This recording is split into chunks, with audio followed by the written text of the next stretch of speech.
उत्तर प्रदेश के बहराइच में हुई हिंसा के मामले में अब एक नया खुलासा हुआ है। जिस युवक राम गोपाल मिश्रा की हत्या हुई थी, उसके हत्यारे और उसमें भी जो मुख्य आरोपी है वो अपने परिवार समेत नेपाल भाग गया है। रिश्तेदार के घर सभी ने शरण ली है और बहराइच पुलिस को इस मामले में पुख्ता इनपुट मिल चुका है। जांच में सामने आया है कि मुख्य आरोपी अब्दुल हमीद ने अपनी लाइसेंसी सिंगल बैरल बंदूक से राम गोपाल के सीने में गोली मारी थी। आरोपियों के खिलाफ अब पुलिस प्रशासन बड़ी और सख्त कार्रवाई करने की तैयारी कर रहा है। ये तैयारी हो रही है। बहराइच के महसी क्षेत्र में 13 अक्टूबर को दुर्गा प्रतिमा विसर्जन के दौरान भारी हिंसा हुई थी और उसके बाद हिंसा का एक दौर शुरू हो गया था, जो अगले दिन भी देखने को मिला, जिसमें रेहुआ मंसूर गांव के 24 साल के राम गोपाल मिश्रा की हत्या कर दी गई थी। इस वारदात में, इस हत्याकांड में अब्दुल हमीद और उसके दोनों बेटे सरफराज उर्फ सलमान, फहीम और उसके अलावा राजा उर्फ साहिर, ननकऊ, मारूफ और 4 अज्ञात लोगों पर केस दर्ज किया गया था। एक भी नामजद आरोपी अब तक गिरफ्तार नहीं किया जा सका है और इसके बाद पुलिस ने अपने इनपुट्स को बढ़ाया और जानकारी जुटाई। बहराइच में तैनात एक पुलिस अफसर के मुताबिक अब्दुल हमीद और उसके दोनों बेटे इस वक्त नेपाल में हैं। वो नेपाल भाग गए।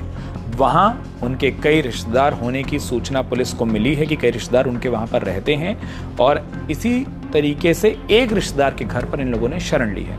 पुलिस उनके परिचितों से पूछताछ कर और ज़्यादा जानकारी जुटा रही है ताकि रिश्तेदारों की डिटेल मिल सके।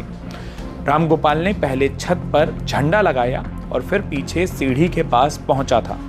पुलिस के सूत्रों के मुताबिक उसी दौरान जब वो सीढ़ी पर था, उस पर अब्दुल हमीद ने अपनी लाइसेंसी बंदूक से गोली दाग दी थी। पूरे शरीर में उस छर्रे लगे थे उसे और राम गोपाल खून से लथपथ होकर नीचे गिर गया था। इसके बाद जो बाकी आरोपी जिनके नाम से एफआईआर दर्ज हुई है, वो सभी राम गोपाल पर टूट पड़े। धारदार हथियार से वार किए गए, बर्बरता की गई। गोपाल के भाई और उसके बाकी साथियों को मरने की हालत में वहां से छोड़कर वो लोग बाहर निकले और वहां से भाग गए। वहां से भागते हुए भी आरोपी लोगों पर पथराव कर रहे थे, गोलियां चला रहे थे, जिसका एक वीडियो भी सामने आया है और जानकारी मिली है कि ये वीडियो पुलिस के पास पहुंच चुका है। पुलिस ने लाइसेंस की जानकारी जुटाकर अब उस लाइसेंस को निरस्त करने की रिपोर्ट भी भेज दी है। गोपाल की जब हत्या की गई थी तब हजारों की भीड़ मौके पर जमा थी। सभी लोग शोभा यात्रा में शामिल होने के लिए वहां पर एकजुट हुए थे। पुलिस भी इलाके में मौजूद थी, लेकिन हैरानी ये है कि पुलिस के और हजारों लोगों के होने के बावजूद वहां से ये आरोपी भाग कैसे गए, और ये बात किसी के भी गले नहीं उतर रही। कुछ लोगों ने बातचीत में ये भी बताया कि जब हत्या की गई उसके कुछ देर बाद पुलिस ने वहां पर भीड़ को तितर-बितर करने के लिए लाठी चार्ज कर दिया था। इससे लोग तो तितर-बितर हो गए, वो भीड़ वहां से हटने लगी, लेकिन उसी भीड़ के भगदड़ का फायदा आरोपियों ने उठाया और वो वहां से भाग गए। अब ये इत्तेफाक है या फिर साजिश, इस पर लोग खुलकर कुछ नहीं बोल रहे हैं। लेकिन मामले में एक बड़ी जानकारी जो सामने आई है वो भी हम आपको बताएं। जो मुख्य आरोपी अब्दुल हमीद है, वो बहराइच के एक बड़े क्षेत्रीय पार्टी नेता का रिश्तेदार बताया जा रहा है।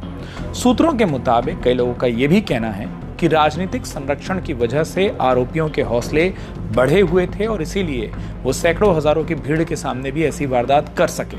यही नहीं, वारदात के बाद भी मदद करने की आशंका है, उनको मदद मिलने की आशंका है। अब इन कड़ियों को जोड़ने के लिए पुलिस ने आरोपियों की कॉल डिटेल निकालनी शुरू कर दी है ताकि पता चल सके कि वारदात को अंजाम देने के बाद वो किस किस को फोन लगा रहे थे, और अगर कोई शरण देने वाला सामने आता है या जानकारी मिलती है तो उस पर भी कार्रवाई होगी।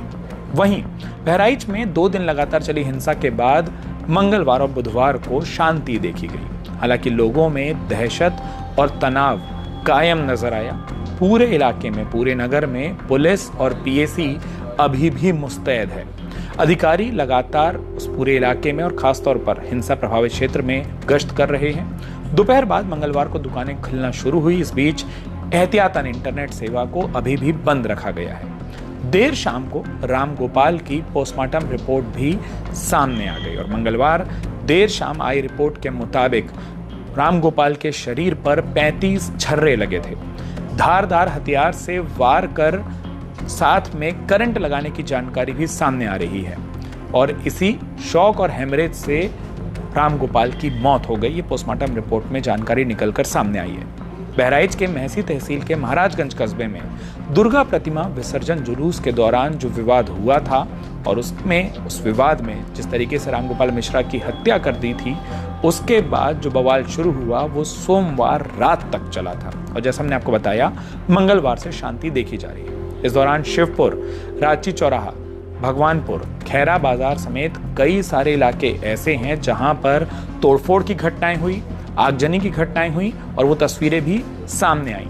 मंगलवार उस पूरी हिंसा के क्रम में तीसरा दिन था जब स्थिति सामान्य रही, दुकानें खुलना शुरू हो गई, लोग भी सावधानी पूर्वक घरों से बाहर निकलने लगे।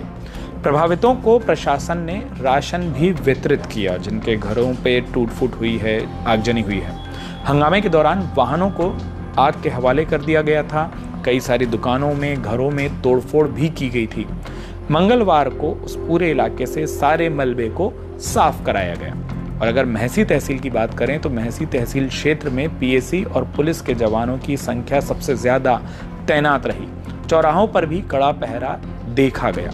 ADG Gorakhpur zone KS Pratap, commissioner Shashi Bhushan Lal, DIG Amarendra Prasad Singh, DM Monika Rani, SP Vrinda Shukla समेत जो तमाम अधिकारी हैं वो महसी तहसील क्षेत्र में खास तौर पर लगातार गश्त कर रहे हैं ताकि कोई भी अप्रिय घटना ना घट सके और जो शांति स्थापित हो रही है वो कायम हो और स्थितियां सामान्य हो।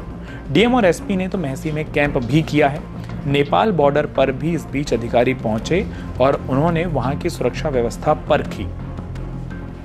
बहराइच की महसी तहसील के महाराजगंज कस्बे में रविवार शाम को, और अब आपको बताते हैं विवाद शुरू कैसे। रविवार शाम को गाने को लेकर विवाद हुआ। उसके बाद दूसरे समुदाय के युवकों ने दुर्गा प्रतिमा विसर्जन के लिए जा रही समिति पर पथराव शुरू कर दिया। इससे प्रतिमा खंडित होने पर पूजा समिति के सदस्यों ने प्रदर्शन शुरू कर दिया था। जब ये प्रदर्शन शुरू हुआ उस बीच में दूसरे समुदाय के लोग रामगोपाल मिश्रा को एक घर के अंदर ले गए, घसीटे और वहां पर गोली मार दी। उस गोली मारने की घटना के बारे में कैसे वो हुई, पोस्टमार्टम रिपोर्ट में क्या आया, वो हमने आपको बताया। इस घटना का पूरे जिले में विरोध हो गया था। सोमवार को जब अंतिम संस्कार होना था तब लोगों का गुस्सा और फूटा, लेकिन रविवार को बहराइच सीतापुर हाईवे पर जाम लगा था। वहीं से दिख रहा था कि लोग इस घटना से नाराज हैं। साथ में बहराइच लखनऊ हाईवे को भी जाम कर दिया गया था और उस वक्त जो मौके पर मौजूद लोग थे उनमें से कई लोगों ने इस बात को कहा कि रविवार शाम को महसी तहसील में जो प्रतिमाएं विसर्जन के लिए ले जाई जा रही थी, जब वो महाराजगंज कस्बे में पहुंची तो कस्बे में ही रहने वाले जिनके वहां पर घर थे, जो वहां के निवासी थे, दूसरे समुदाय के कुछ लोग उस मौके पर पहुंच गए। और विवाद कहां से शुरू हुआ, जो प्रत्यक्षदर्शी बताते हैं उन्होंने गाली देना शुरू किया। गाली गलौज चल रही थी तो जो प्रतिमा के साथ चल रहे थे उन लोगों ने इस गाली गलौज का विरोध किया। एकदम से छतों से पथराव शुरू हो जाता है। इस पर पथराव के विरोध में, गाली गलौज के विरोध में समिति के सदस्य प्रदर्शन करने लगे तो दूसरे समुदाय के हजारों लोगों की भीड़ मौके पर पहुंची और उपद्रव शुरू हो गया। जब उपद्रव की, हंगामे की सूचना मिली तो वहां पर भारी पुलिस फोर्स पहुंची, लेकिन पूजा समिति के जो सदस्य हैं उनका जो आरोप है, जो बार बार वो आरोप लगा रहे हैं कि एसओ लेवल का कोई भी अधिकारी मौके पर मौजूद नहीं था। जब वो पूरा प्रदर्शन शुरू हुआ तो पुलिस ने विसर्जन में शामिल लोगों पर ही लाठीचार्ज कर दिया। इस लाठीचार्ज से भगदड़ मची और दूसरे समुदाय के लोग उस लाठीचार्ज के बाद मची भगदड़ के बीच में रामगोपाल को उठाकर ले गए और उसकी हत्या कर दी। और उसके बाद जैसा हमने आपको बताया कि उस हत्या की डिटेल हो, पोस्टमार्टम रिपोर्ट की डिटेल हो और वो तमाम सवाल कि कैसे उस पुलिस की मौजूदगी में, उतने सारे लोगों की मौजूदगी में आरोपी भाग गए, अब इन मामलों पर जांच चल रही है। रामगोपाल मिश्रा का परिवार इस बीच में मुख्यमंत्री योगी आदित्यनाथ से भी मिल चुका है। स्थानीय प्रशासन के साथ साथ खुद मुख्यमंत्री योगी आदित्यनाथ ने परिवार को न्याय दिलाने का भरोसा दिया है। उन्होंने कहा कि आपके बेटे के हत्यारों को हम पकड़ेंगे, जो आपको न्याय चाहिए वो मिलेगा, कानून अपना काम करेगा और जो सख्त से सख्त सजा हो सकती है तमाम आरोपियों को जिन्होंने बहराइच की शांति व्यवस्था खराब की है, वो सजा उन्हें दी जाएगी। बहराइच के इस मसले पर आपकी क्या राय है, कमेंट करके हमें जरूर बताएं और साथ में उत्तर प्रदेश की हर छोटी बड़ी खबर को सबसे पहले देखने के लिए अमर उजाला उत्तर प्रदेश को सब्सक्राइब करना बिल्कुल ना भूलें। अगर आप ये वीडियो YouTube पर देख रहे हैं तो हमारे चैनल को सब्सक्राइब करें और बेल आइकन को दबाना ना भूलें। अगर आप Facebook पर ये वीडियो देख रहे हैं तो हमारे पेज को लाइक करें।